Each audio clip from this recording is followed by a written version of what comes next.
Alright, so I got a long video planned for you guys today. So this has been a long time in the making, but for the very first time ever, all of my tractors are in the same building.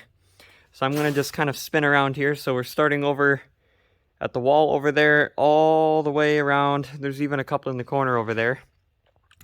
All the way, all the shelves over here are gone.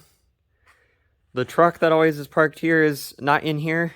Those are my golf carts for sale for my golf cart business. There's 3 of those left for sale. And then those 2 carts are mine. There's even a Sears tractor jammed in the corner here.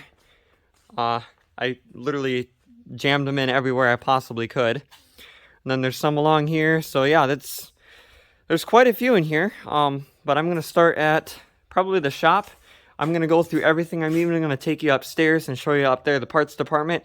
It's a huge mess. Looks like a tornado went through there, but I'll show you anyway. The shop is about as cluttered as normal.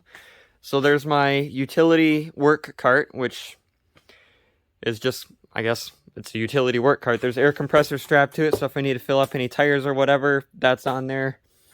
Recently added this basket to the front, so like little metal stuff or what have you can be carried around in there.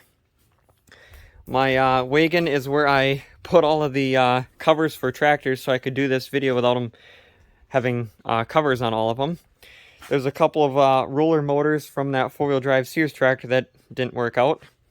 An engine that I'm going to put in my SS18 because that Briggs in there blew up, like literally blew up. But I'll get to that in a little bit. So I'm going to do a video on swapping that in there probably next week after this video is out. I wouldn't be surprised. My forklift is in the shop as well. It's always going to be parked in here along with a silver cart, but probably in a little bit nicer way. Not much else in here has been done. I made a new like server rack type of thing here. Before it was just a small little shelf with like the camera system and computer and stuff on it. Now it's a proper like server rack width. So this has the system for the cameras, the Mac Mini, which is the shop computer. And then this is my backup server, which is in case something happens to the main server in the house where all the videos and everything is stored on. I have this one here that's a totally separate building from the other one. Otherwise, we got the little mini mower, which I think this is a it's a 76 Roper Mini Brute, I think, but it has the wrong hood and grill on it. I had it running like 2-3 months ago, and it actually started at the second pull. That's the funny thing. Right now, it's just, I guess, a table for, I guess, my pile of golf cart chargers and safety glasses, I guess, and there's some little rolly carts under it. But it does run. I think it's missing a seat now. It is. That's kind of funny. Next is the 72 Suburban 12. I have 2 of these. The other one I'm still looking for a front grill for that, but I'm pretty sure I know where I'm going to get one from. This next one is a 71 Suburban 14, which is a weird model. The only thing is that the dash is not supposed to be white, it's supposed to be blue, but I don't have any more of this blue paint, and I don't know where to get it from, so I guess it's just kind of a white dash. 72 Suburban 15. This is one of 2 that I have. And then we have, these are 4 of my favorite tractors. We have the 68 Super 12 Hydro Track, original paint. And then the 68 Super 12 Stick Shift, original paint. And then exactly the same thing, the 68 Hydro in the back. And then the 68 Stick Shift in the front, which I think that's really cool how, you know, those are the same type of thing, and I have 2 of each. Next we have the 68 Orange Hydro, which that's one I built the whole frame and everything from scratch, which I guess the front frame is original, but the back is made from scratch. You can tell that it looks a little bit homemade. That thing is a little goofy with the steering, but it is what it is. Then we have a, what is this, a 68 Suburban 12. I would really like to get another one of these because I do not have a tractor with this front grille that's restored, which I guess there's that hydro behind it, but a stick shift like this one. I have a Suburban 10 right there, but not not another one other than that hydro that's restored, so I think I need to restore one at some point here. Then I have a 1970 Suburban 12, which I borrowed the front grill corner off of for another restoration, but I have another one I'm going to put back on that. My 70 SS12, which this is going to be actually restored properly. This has that kind of... Everybody uses it. I don't really know why. It's like a Verde green, I think it's called, out of a rattle can. Everybody seems to think it's close to the factory color, which it is when you first paint it, but it fades into this really, really greenish color. And, well, that's the factory color next to it. It's not close. If you compare that to the paint that I have color matched, it's a lot closer than that. I mean, this green looks fine when you first paint it, but over, I'd say, a year, it turns really green. And plus, automotive paint, it's automotive paint with clear coat. It holds up really good. I have the floorboards for this when I restore that, so I can put the proper floorboards on that. It already has a new seat that I kind of wrapped some white upholstery stuff over and called it good like I always do. Next is a cobbled together 69 Hydrotrack 12 that really isn't a Hydrotrack 12, but it is, because it is a hydro and it says Hydrotrack 12, so I guess that's what it is. And then in front of that is a all original except the engine 69 SS12 stick shift. So I'm trying to do hydro in the back, stick shift in the front. So then that way, if I want to drive the one in the back, I can just push the stick shift out of the way and not worry about pushing hydros around. Even though you can, it's not great to keep doing it. And then we have a 68 Suburban, or not a 68, a 69 Suburban 12. This is one I've had for quite a while. It runs really good, drives good, has a Subaru Robin engine, which I cannot remember and how big that is. I think that's like 6.5, 7 horsepower probably. And then a Super 12 Special that I'm trying to remember what this was. I think it was like a 67 Suburban 10. Because I picked that because of the dash. And then I put the Super 12 floorboards on it and then the Super 12 hood. Let's see if it is a 67.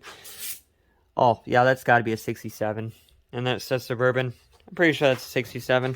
So that's a 67 Suburban 10. The Super 12 Special, which is a prototype, is not one that you really see a whole lot. And I never can find one, so I decided that I put one together. I didn't really want to restore one because that kind of ruins the whole, original factor of it. So I picked a Suburban 10 chassis. And then I put the Super 12 hood and grill on it off of an original one. Floorboards off of original Super 12. And I think this front grill is off of a 69 Suburban 12 like the one behind it. Then I have a decal made for the front that says Special.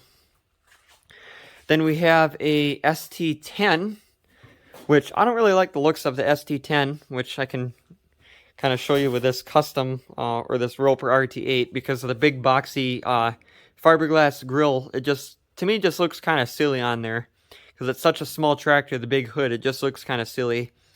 So I switched that out for a custom 10XL hood and grill, and then I put the 10XL decals on there because it's, ST10, 10 horsepower, you know what I mean. So that's basically a custom. I put the kind of a matching seat that has the same type of patina as the hood on it because I thought that looked kind of cool. So that has that. It has one of my least favorite engines, which is a Honda GC160. I have two of them, and I have problems with both of them. This 69 10XL has the same engine next to it, and they start really hard, and they don't run very good. So if you have one of those, don't put them in a Sears. Don't recommend it. This Roper RT8, which is, I think this started off as a 69 Custom 7, and then I put the ST10 hood that should be on this, and then I actually made this front grille out of plastic, which I would really like to make another one, but I don't know how I could do this good a job again, which these corners are just bent, and then it's double layered thick. I don't even know how I did that, but it worked out on this one. I probably couldn't do it again. And then there's one of my favorites, and this thing looks so nice. This is one of my nicest restorations I think I've done. It's a 60. I never actually figured out exactly what year it is. I think it's a 66 Custom 6. But the 66s don't have these pigs sticking out. They have an actual footrest like that does. So I don't really know what that is. I do know that this is the front grille that it is supposed to have. And then it is supposed to have just the 3-speed Tecumseh Peerless transaxle. So I actually switched the whole rear frame with this one here so I could put the 633A in there with the high-low range. But I'm pretty sure it's a 66. Pretty sure it's a custom 6, but I don't really know for sure because it didn't come with the original engine either. So I'm just kind of making the guess at that, and the decals on it are 66 decals, so I don't really know what this is. The original numbers were faded off. I think it was 66 though. I guess here in the middle is my other 71 or 72 Suburban 12 that I just need a front grille for. And then once I have a front grille, I'd actually feel like putting the rest of it together. This does run and drive. However, it's been sitting for probably since June or July last year. And that's before I've been buying ethanol-free gas. So that carburetor is probably not pretty inside. Next here is a ugly mess, also known as a 73 ST16. Which I cobbled in a hydro, which is supposed to be the one found in like a GT18 hydro drive. It has a belt drive hydrostatic pump in it. I just need some connectors to connect these 4 hoses together to connect the pump to the motor to run it. And then oil filter and a bunch of other stuff hooked up, and that should be ready to go. I'm probably going to make this either a GT18 hydro drive or a Roper 18T hydro. Something along those lines. Or maybe even making an ST16 hydro because that's something that they didn't make and it'd be cool to have one. Next is my 72 Suburban 15. This is going to be a really, really soon happening restoration. I'm actually going to convert it into an SS15. Which basically just has the floorboards that swoop up by the fenders. And then it has the wood grain dash instead of this dash. Wood grain shifter decal and a higher back seat is really the only difference between Suburban and SS. The reason for that is I already have a Suburban 15 right here. And it would be really cool to have them both. So this will be coming up next, and I already have the floorboards and stuff to do it. The only kind of bad thing with this is the original 15-horse Briggs doesn't have compression. So that kind of is the problem.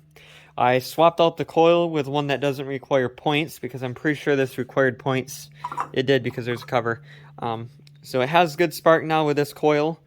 I'm pretty sure I cleaned the carburetor, but I ran into the problem where it doesn't have compression. So the next thing to do, and I'm going to do a video on this, is to pull the head off, and I'm hoping that it's just a stuck valve or something, or maybe the rings are stuck. Something simple. Otherwise, if it's not something simple, I'll either try to find parts online to rebuild this, or find another Briggs, because these Briggs tractors are kind of special, and they're desirable and far and few between, that putting like a Predator or something in here just kind of seems dumb, so dumber than it normally would be. But that's going to be coming up soon, as long as I can get that engine going anyway.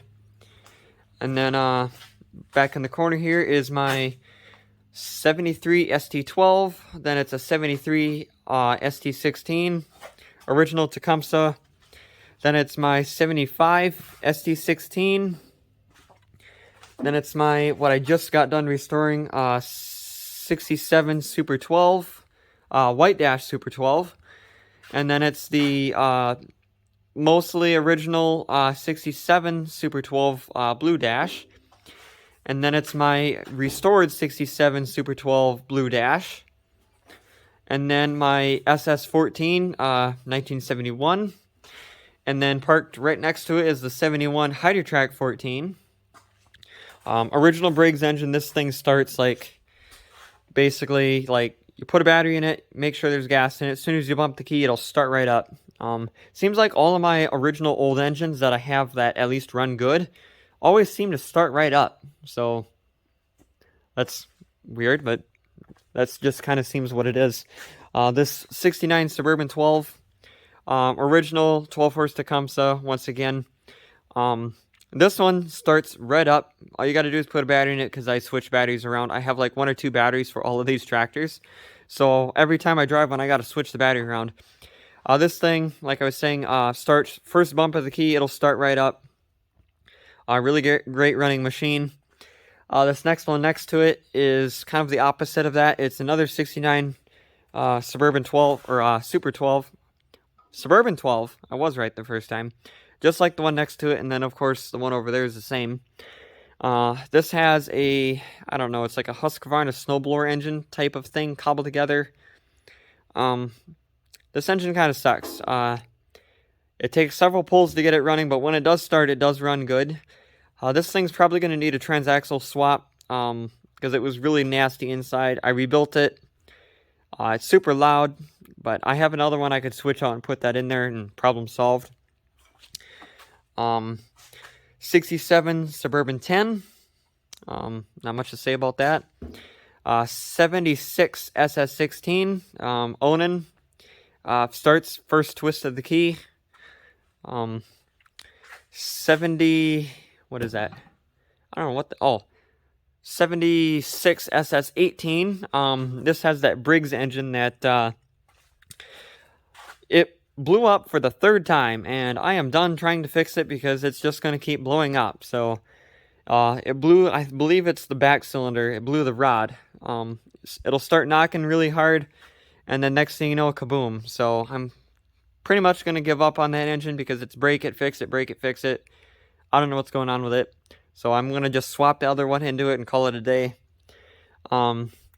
Next here is my jacked up 66 Suburban 12. When I say jacked up, I mean it has 32-inch tall rear tires and 20-inch tall front tires. So this thing is quite tall compared to the other ones.